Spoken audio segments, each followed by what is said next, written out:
नमस्कार मित्रों, मैं हूं अवधेश कुमार। कृषि कानूनों के विरोध को लेकर देश की राजधानी दिल्ली की सीमा पर जो आंदोलन चल रहा है वो तो एक गतिरोध सरकार के साथ वार्ता में गतिरोध की अवस्था में पहुंच गया, क्योंकि 11 दौर की बातचीत हुई। सरकार ने जो प्रस्ताव दिए वो इनको स्वीकार नहीं थे। सरकार ने कहा कि आप बिंदुवार बात करिए, किन किन प्रावधानों से आपत्ति है उस पर ये तैयार नहीं हुए। सुप्रीम कोर्ट की समिति के समक्ष जाने के लिए तैयार नहीं हुए। सरकार ने समिति की बात की, उस पर भी जाने को तैयार नहीं। और सरकार ने कहा कि फिर भी अगर आप प्रावधानों पर एक एक प्रावधान पर बात करना चाहते हैं तो हम तैयार हैं, बाकी केवल बातचीत के लिए बातचीत का कोई अर्थ नहीं है। तो वो हो गया। लेकिन इस समय जो दो घटनाएं सुर्खियों में तैर रही हैं उन पर गंभीरता से विचार करना जरूरी है। उनमें सबसे पहला है लुधियाना से कांग्रेस के सांसद रवनीत सिंह बिट्टू का एक आरोप, और दूसरा है 26 जनवरी में गणतंत्र दिवस परेड के समानांतर संगठनों द्वारा आयोजित ट्रैक्टर रैली या ट्रैक्टर परेड। अब पहली बात पर आते हैं मित्रों। रवनीत सिंह बिट्टू कांग्रेस के सांसद हैं, उनको मालूम है कि मेरा राजनीतिक भविष्य कांग्रेस के साथ है। अगर वो आरोप लगा रहे हैं कि मैं जब वहां गया मुझ पर हमले हुए, मेरे गाड़ियों पर डंडे बरसाए गए, मुझे गालियां दी गई, अब उनका तो क्या इसे झूठ मान लिया जाए? उन्होंने ये भी कहा कि इस आंदोलन में कुछ खालिस्तानी तत्व घुस गए हैं, ऐसे तत्व घुस गए हैं जो कि जनमत संग्रह की बात कर रहे हैं। पंजाब में जनमत संग्रह करा करके पंजाब को भारत से अलग कर देना है और खालिस्तान बनाना है, ऐसे तत्व और उनके समर्थक घुस गए हैं। अगर वो ये बात कह रही है तो कांग्रेस जो स्वयं इस देश में सबसे ज्यादा लंबे समय तक शासन करने वाली पार्टी रही है, केंद्र में भी और स्वयं पंजाब में भी, तो उसको क्या गंभीरता से नहीं लेना चाहिए? दुर्भाग्य की बात यह है कि कांग्रेस केवल मोदी सरकार विरोध और भाजपा विरोध के नाम पर इस पर भी राजनीतिक बयानबाजी कर रही है। इससे आतंक और भय पैदा होता है। रवनीत सिंह बिट्टू ने कोई पहली बार ये बात नहीं की, इसके पहले भी वो बयान दे चुके हैं। 1 दिसंबर 2020 को भी उन्होंने कहा था कि इस आंदोलन में कुछ ऐसे तत्व घुस गए हुए हैं जो कि देश विरोधी है। उन्होंने ये कहा था कि प्रधानमंत्री को ठोक देंगे कि भाषा कौन सी भाषा, या कोई किसान बोल सकता है? क्या कोई किसान जो है, कोई पत्रकार, कोई महिला लड़की आ रही है उसके साथ दुर्व्यवहार कर सकता है? आप जानते हैं एक महिला पत्रकार ने आरोप लगाया कि उनके साथ गंदी हरकतें की गई। बजाबता उन्होंने ट्वीट किया। कुछ दिनों पहले एक नौजवान वहां से छूट के आया, उसने कहा कि उसकी पिटाई की गई और उसको कहा गया, उसने इसी आधार पर भय से यह बयान दिया कि नहीं, मुझे लोगों को मारने के लिए कहा गया था। बिट्टू ने यह कहा कि पंजाब में जिन पर जघन्य अपराध के मुकदमे चल रहे हैं, हत्या और बलात्कार के मुकदमे हैं, वो भी आके इस आंदोलन में शामिल हैं और झंडा फहरा रहे हैं किसानों का। और ये केवल रवनीत सिंह बिट्टू का आरोप नहीं है, कुछ चीजें तो फैक्ट है। देश के एक बड़े अखबार ने बजाबता ये तस्वीरों के साथ बताया कि आंदोलन में जो पंजाब के मुख्यमंत्री बेअंत सिंह के हत्यारे, जिनको की सजा मिल चुकी है, जो तिहाड़ जेल में सजा काट रहा है, उसकी तस्वीरें वहां लगी हुई हैं। उसने जो संगठन बनाए उस संगठन की ओर से वहां लंगर चल रहा है, उसके जिंदाबाद के नारे लग रहे हैं। शहीदे खालिस्तान करके वहां पुस्तकें बांटी गई, वो सारी मीडिया के सामने आई है। उसमें भिंडरावाले का गुणगान और उनका महिमा मंडन किया गया है। कोई नहीं कहता कि पूरा आंदोलन खालिस्तानियों का है, देश विरोधियों का है, इसमें सारे के सारे माओवादी ही हैं, ऐसा कोई नहीं कहता। देश विरोधी और अराजक तत्व इसमें किसान भी हैं, किसानों के नाम पर संगठन चलाने वाले भी हैं, दूसरे संगठनों के भी लोग हैं, लेकिन ऐसे एलिमेंट्स इस आंदोलन में हैं। मुझे बहुत दुख है और आपको भी इससे दुख होगा कि कांग्रेस पार्टी जिसने अपने दो बड़े नेता, एक तो प्रधानमंत्री रहते हुए श्रीमती इंदिरा गांधी और उसके बाद राजीव गांधी को आतंकवाद की बेदी पर खोया है, क्या वो इस स्थिति से, इस सूचना से चौकन्नी नहीं हो सकती है? क्या वो नहीं कह सकती है कि ऐसे लोगों के खिलाफ कार्रवाई हो? लेकिन वो राजनीतिक बयान दे रही है। केंद्र सरकार कार्रवाई क्यों नहीं कर रही है? मैं कांग्रेस को ये कहना चाह रहा हूं कि आपको नरेंद्र मोदी का विरोध करना है, जरूर करिए। विपक्ष के नाते आपका हक भी है, विपक्ष के नाते आपकी भूमिका भी है कि अगर नरेंद्र मोदी से कोई भूलें गलतियां होती हैं उसको आप उजागर करें, जनता के बीच ले जाएं। अगर सरकार के खिलाफ कोई आंदोलन होता है और उस आंदोलन से अगर आपको लगता है कि आपकी सहमति है तो उस आंदोलन का समर्थन करना, सरकार का विरोध करना, उसकी निंदा करना, आलोचना करना, यह भी आपका अधिकार है। हालांकि यहां भी कांग्रेस पाखंड इसलिए कर रही है कि 2019 के लोकसभा चुनाव में उसने अपने घोषणा पत्र में कृषि क्षेत्र के लिए इसी प्रकार के कानूनों को लाने का वायदा किया था। कोई भी कांग्रेस का घोषणा पत्र देख सकता है। अपने 10 वर्षों के शासनकाल में 2004 से लेके 2014 तक कांग्रेस के नेताओं ने ये कोशिश की, वित्त मंत्री, प्रधानमंत्री भी इसके पक्ष में थे, ये सब चीजें स्पष्ट हो चुकी हैं। इसके बावजूद अगर वो कृषि कानूनों का इस ढंग से विरोध कर रही है तो केवल राजनीति के लिए राजनीति है। लेकिन इसको भी हम कुछ समय के लिए गौण कर देते हैं। लेकिन क्या कांग्रेस के अंदर ये भय पैदा नहीं होता, वो आतंकित नहीं हो रही है कि इस प्रकार के तत्व इस आंदोलन का लाभ उठा करके अपना प्रचार यहाँ भी कर रहे हैं? अगर ठीक से रिपोर्ट लिया जाए तो पंजाब के अंदर भी कर रहे होंगे। ये बात ठीक है कि दिल्ली की कानून व्यवस्था केंद्र सरकार गृह मंत्रालय के अधीन है, उसकी जिम्मेवारी बनती है। लेकिन क्या पंजाब सरकार की कोई जिम्मेवारी नहीं बनती, जहां से ऐसे तत्व खुलेआम आके यहां बोल रहे हैं और फिर पंजाब में वापस जा रहे हैं? क्योंकि अंततः अगर ऐसे तत्व फिर से शक्तिशाली हुए तो इसका सब परिणाम तो देश भुगतेगा, लेकिन सबसे ज्यादा इसका घातक परिणाम पंजाब को भुगतना पड़ेगा। और पंजाब ने आतंकवाद, मजहबवाद और अलगाववाद का वो दौर देखा है। तो क्या पंजाब के मुख्यमंत्री कैप्टन अमरिंदर सिंह और उनकी सरकार का कोई दायित्व तो नहीं बनता है? क्या वहां नहीं देखा गया कि किस ढंग से उपद्रवी तत्वों ने वहां हिंसा की, तोड़फोड़ की है, सार्वजनिक संपत्तियों को नुकसान पहुंचाया, प्राइवेट कंपनियों की संपत्तियों को नुकसान पहुंचाया? क्या उन सब के खिलाफ कार्रवाई नहीं होनी चाहिए थी? मैं एक चेतावनी देना चाहता हूं कि कांग्रेस राजनीति करे जरूर, लेकिन अगर वो इस खतरे को नजरअंदाज करती है तो फिर भविष्य में अगर इसके कारण कोई भयावह स्थिति पैदा होती है तो इसके दोष से वो बच नहीं सकती है। आखिर देश की एकता, अखंडता पर सवाल उठाने वाले का समर्थन करने वाले और वो मांग करने वाले लोग अगर किसी आंदोलन में खड़े हों, देश के एक एक व्यक्ति का, चाहे वो किसी भी पार्टी को हो, उसकी राजनीति कोई हो, विचारधारा कोई हो, उसका विरोध करना चाहिए।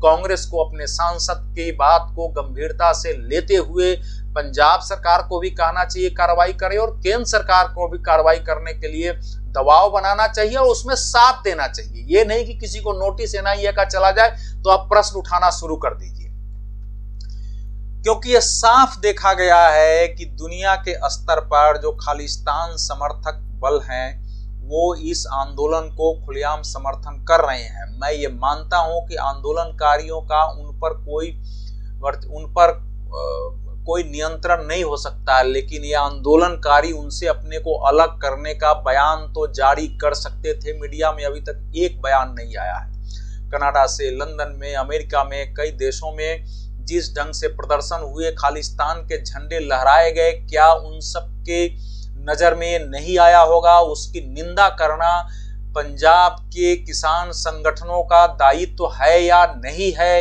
अगर है तो उन्होंने क्यों नहीं किया?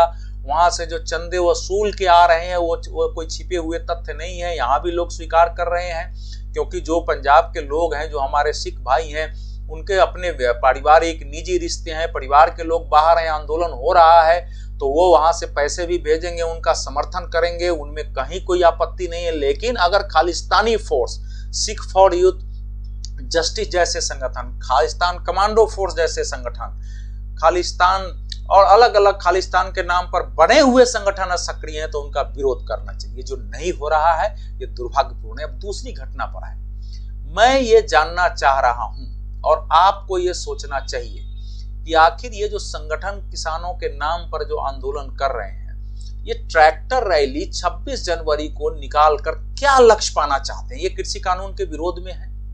ये कह रहे हैं कि हमारा तो सरकार से कृषि कानूनों पर विरोध है। फिर ये इस ढंग से गणतंत्र दिवस का परेड किसी सरकार का परेड नहीं है, देश का परेड है।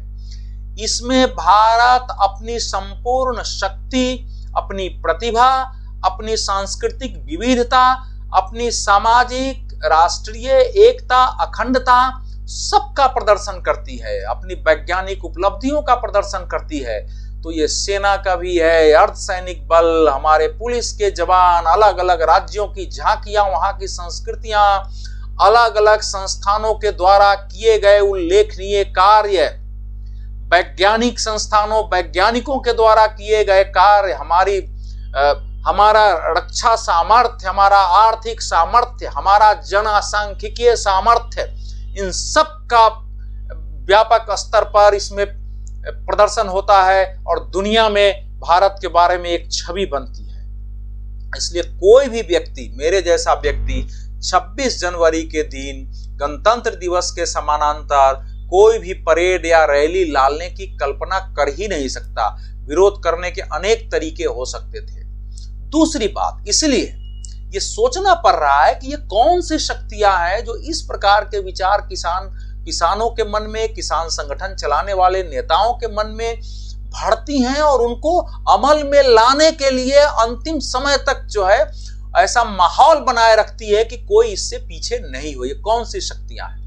दिल्ली पुलिस ने खुलासा कर दिया है कि सीमा पार से अनेक शक्तियों ने ये ट्विटर हैंडल बनाए हैं और उस दिन वो कुछ हिंसक कारनामा करना चाहते हैं, किसानों की रैली का भी लाभ उठाना चाहते हैं।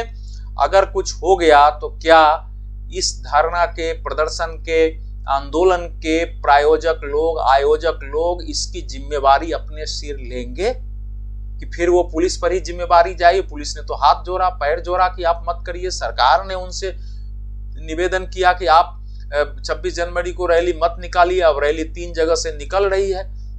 जो मैं दूसरी बात कहना चाह रहा हूं कि आखिर ट्रैक्टर परेड से संदेश क्या जाएगा? इस देश में जो सीमांत किसान है, लघु किसान है, जो 1 एकड़, 2 एकड़, 3 एकड़, 4 एकड़, जिनकी हिस्सेदारी 75% से ज्यादा है, कृषि में 80% भी होगी, क्या उनकी पास क्षमता है कि वो ट्रैक्टर रखेंगे? ट्रैक्टरों को जिस ढंग से सजाया संवारा गया है, जिस ढंग से उन पर खर्च किया गया है, वो उतना धन कहां से आया है? इस आंदोलन में कहां से आ रहा है? ये भी सोचने का विषय है। कौन से लोग इस आंदोलन में हैं?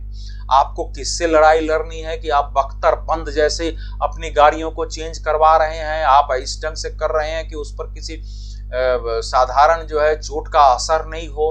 अलग अलग तरह से ट्रैक्टरों को छोटी मोटी सजाना समझ में आता है, बनाया जा रहा है।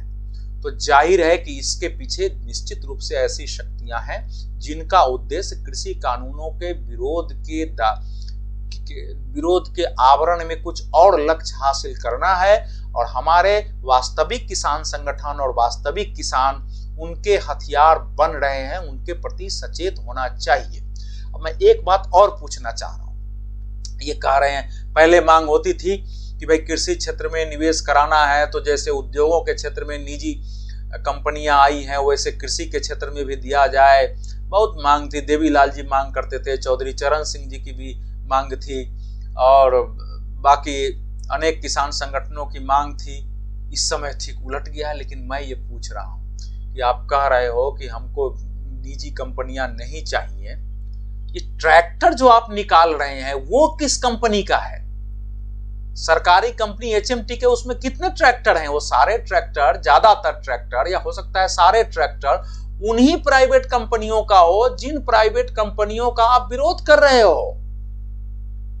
तो अपने गिरेबान में झांको। इस ट्रैक्टर रैली के माध्यम से अगर उनको आईना दिखाया जाए, देश के लोग ये आवाज उठाएं कि आखिर निजी कंपनियों के ही ट्रैक्टर आप चला रहे हो। कितने किसान हैं जो चाहते हैं केवल हम सरकारी कंपनी का ट्रैक्टर खरीदें, सार्वजनिक पब्लिक सेक्टर का ही सामान खरीदें? कितने, ये सवाल आज उठाना जरूरी है। और अंतिम सवाल यह है कि ट्रैक्टर रैली तो आपकी निकल जाएगी, लेकिन उस ट्रैक्टर रैली से आप उद्देश्य क्या पाना चाहते हैं?